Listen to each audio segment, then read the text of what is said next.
out of my lease contract early. It doesn't matter whether I'm at the airport or maybe having dinner at a hotel bar or at the house party of a friend of a friend. One of the most common questions I get when a stranger learns that I'm a lawyer is, can I get out of my lease? I get asked this about both commercial and residential leases, and although the answer is always prefaced with me saying that I need to read the actual document in its entirety and review applicable state laws to know for sure, the disappointing truth is that most leases don't contain some sort of easy or sneaky get out of jail free card. I honestly hate answering this question. So remember, I don't make the rules, I'm just telling you how they're likely to be enforced. If your lease doesn't allow for assignments or subtenants, nor does it explicitly contemplate early termination, for example, a clause that allows you to terminate early with 60 days notice and maybe a 2-month penalty, then it's likely that you're on the hook for the full term of the lease. Let's talk about subtenancies and early termination provisions briefly in turn, because those are the first two things I'm looking for if you want a quick and clean way out.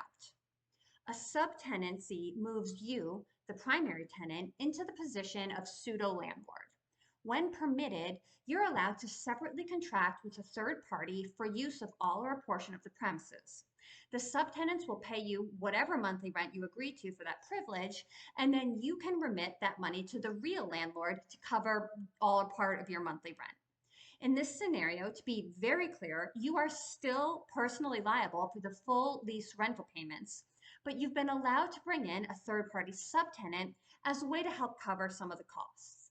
You are going to be liable for any problems or damages that the subtenant causes during their subtenancy, and the lease may have restrictions like giving the landlord a right of approval over the subtenant, prohibiting the subtenant from using the premises for a purpose that is materially different than the one you use it for, or charging a sizable application fee to review and approve the arrangement.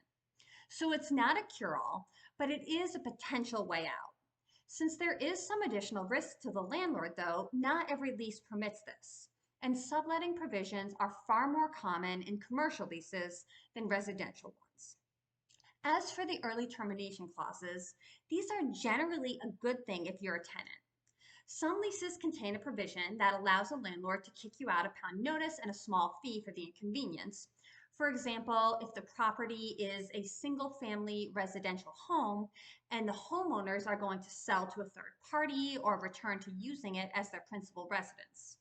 As a tenant, you may want to negotiate that provision out of the lease entirely, or at least make the notice period as long as possible and the landlord fee large enough to cover your moving costs and compensate you for the general inconvenience.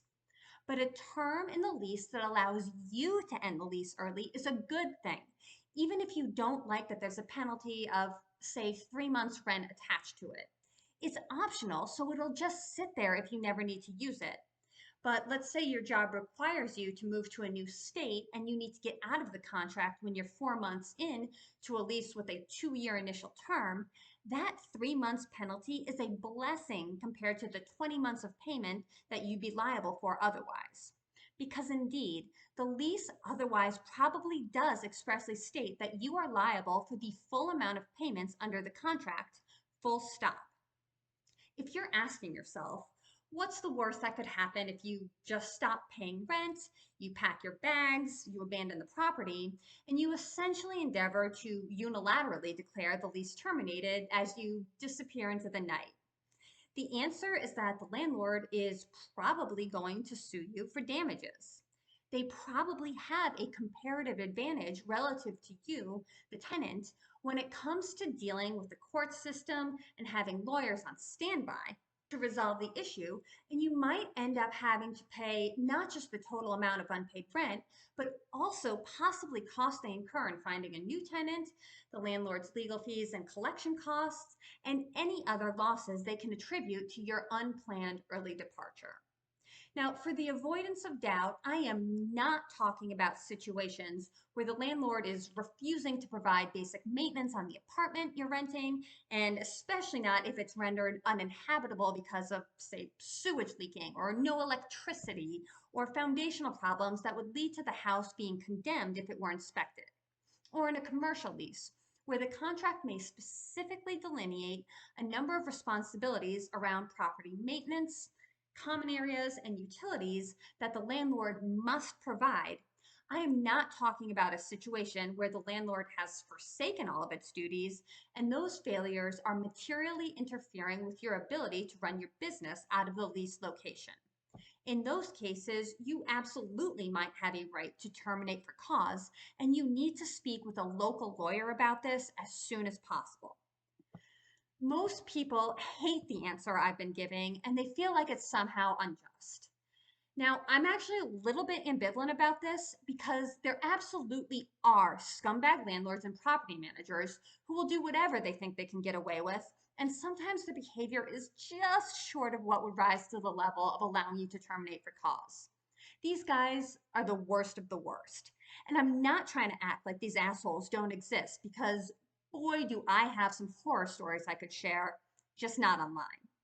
But the flip side is true as well. And some people seem to think that being a scumbag tenant is some sort of form of social activism. It's not, and I don't have much sympathy for you when you sign a lease contract, later decide that you'd actually rather live somewhere else, proceed to stop paying rent altogether, and then you willfully trash or damage the premises, and then cry about it when the landlord sues you for damages. That is a completely foreseeable outcome and a direct consequence of your own actions, and you're not the good guy in that scenario.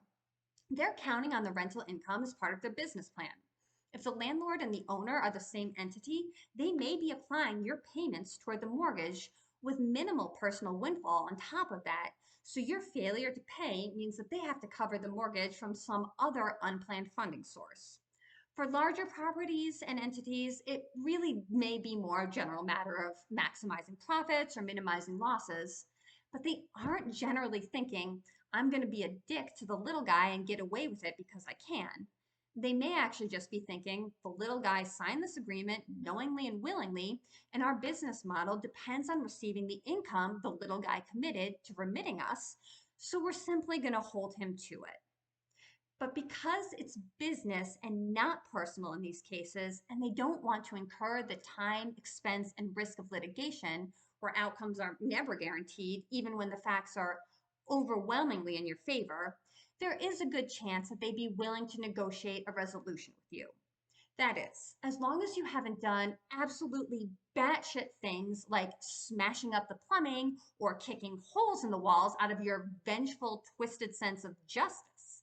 Maybe you could offer to find a subtenant or replacement tenant, even if the contract states that subtenancy isn't allowed, and you can agree to continue to pay the rent in the meantime. This minimizes the hassle and mitigates loss from the landlord's perspective. That's just an example. There are other ways to negotiate mutual agreements to terminate as well, but you should expect to have to pay the landlord something to get released from your obligations.